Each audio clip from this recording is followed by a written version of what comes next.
독일과 프랑스, 이탈리아 등 유럽 지역은 우리보다 먼저 복음을 접하고 종교개혁이 일어났던 발상지기도 하죠. 이 기독교로 융성했던 나라들. 하지만 지금은 오히려 유럽의 재복음화를 고민할 만큼 유럽 교회를 걱정하는 목소리가 높습니다. 유럽의 교회들 어떤 모습일까요? 김덕원 기자입니다.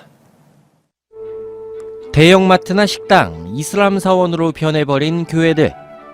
유럽은 전통과 관습이라는 이름으로 기독교적인 옛 가치관이 그 명맥만을 이어올 뿐 실제로 교회는 텅 비어가고 있습니다. 오랜 역사 속의 전통과 관습으로만 남아있는 유럽의 기독교, 그 속에 그리스도가 구원자이심을 고백하는 복음은 사라져가고 있기 때문입니다.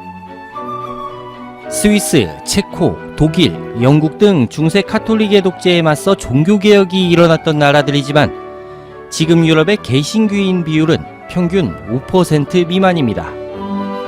기독교가 융성했고 또 종교개혁의 역사를 가지고 있는 지역이라고 하기에는 너무나 적은 숫자입니다.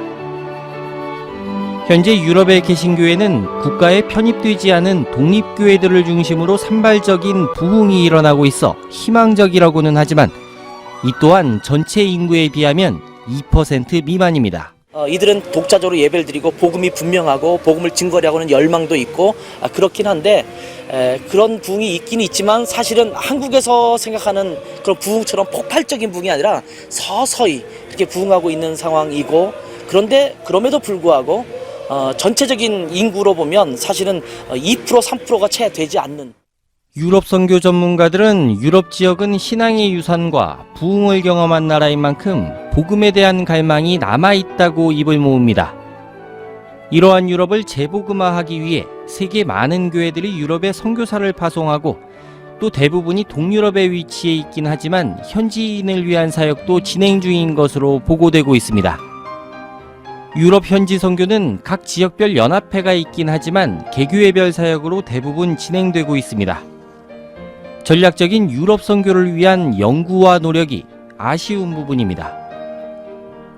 또 오랜 기독교적인 전통을 가지고 있는 지역인 만큼 현지 교민을 통한 복음 전파가 시도되고 있으며 유학생 등 젊은이들을 통한 현지 선교가 유럽을 재복음화하는 데 큰 밑거름이 될 것으로 기대를 모으고 있습니다.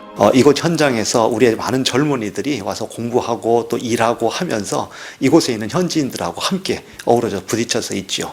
우리가 이곳에서 복음을 들고 나갈 때 이들은 그런 면에서는 상당히 많은 인정을 하죠. 기독교로 융성했던 나라들, 다시금 500년 전 종교개혁의 열정으로 되살아날 수 있도록 유럽 복음화를 위한 도전은 계속되고 있습니다. CTS 뉴스 김덕원입니다. 오직 복음, 오직 믿음. CTS